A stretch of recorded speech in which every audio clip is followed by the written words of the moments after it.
सृष्टि के पालन करता, रचयिता, कर्ता धर्ता सब ईश्वर हैं। उन्होंने पशु पक्षी, पेड़ पौधे, जीव जंतु, इंसान का निर्माण किया। फिर अभिमान किस बात का। नमस्कार, मैं आशा करती हूँ आप सब अपने अपने परिवार में खुश होंगे।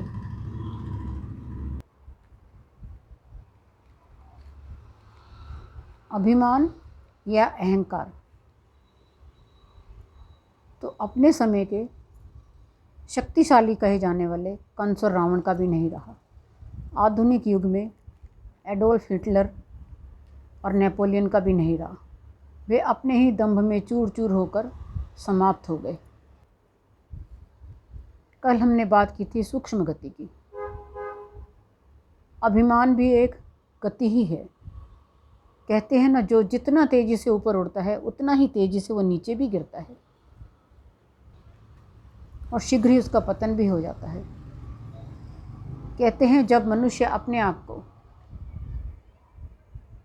सृष्टि से सबसे श्रेष्ठ समझने लगता है और उसे लगने लगता है कि उसके सिवाय शक्तिशाली कोई नहीं है, तब उसका विनाश या पतन शीघ्र हो जाता है।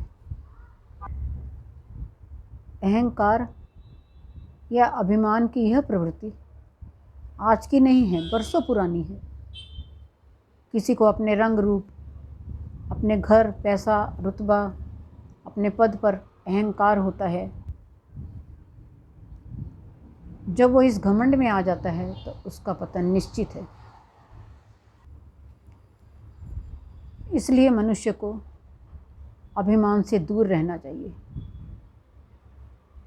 जब कोई आपके द्वार पर आता है, आपके प्रभाव में आता है, आपसे एक आशा लेकर आता है। भगवत गीता में कहा है कि कोई भी मनुष्य किसी के पास तीन ही स्थितियों में जाता है, भाव में, अभाव में या प्रभाव में। जब भी कोई भी मनुष्य आपके पास भाव में, अभाव में या प्रभाव में आए तो उसे पूरा सम्मान देना चाहिए। पता नहीं वह आपके पास किस परिस्थिति में आया है, भाव में आया है, अभाव में आया है या प्रभाव में आया। भाव में आया है तो उसे प्रेम चाहिए, अभाव में आया है तो उसे मदद चाहिए, और प्रभाव में आया है तो आपको सक्षम और ताकतवर समझकर ही आया है। आपको सक्षम समझकर आया है तो आपको ये गुमान नहीं होना चाहिए कि मैं तो सर्वथा शक्तिशाली हूँ, मेरे लिए सब कुछ संभव है। ये सोचकर उसका तिरस्कार ना करें। मनुष्य के अंदर ये अहंकार या अभिमान थोड़ा सा बल, थोड़ी सी बुद्धि या थोड़ा सा रूप, ऐश्वर्य मिलने पर भी आ जाता है, पद मिलने पर भी आता है। उसे अपने से श्रेष्ठ कोई नहीं दिखता, तब वो सिर्फ अपना ही गुणगान करता रहता है। इसी कारण अहंकार करने वाले या अभिमान करने वाले का पतन हो जाता है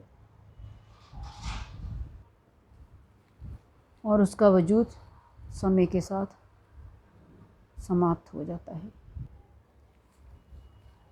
इसलिए अहंकार नहीं करना चाहिए। ये अहंकार की ही गति है। कल मैंने बात की थी सूक्ष्म गति की, लेकिन अहंकार की गति भी देखिए कितनी भयानक हो सकती है। अपने को इस प्रवृत्ति से दूर रखें।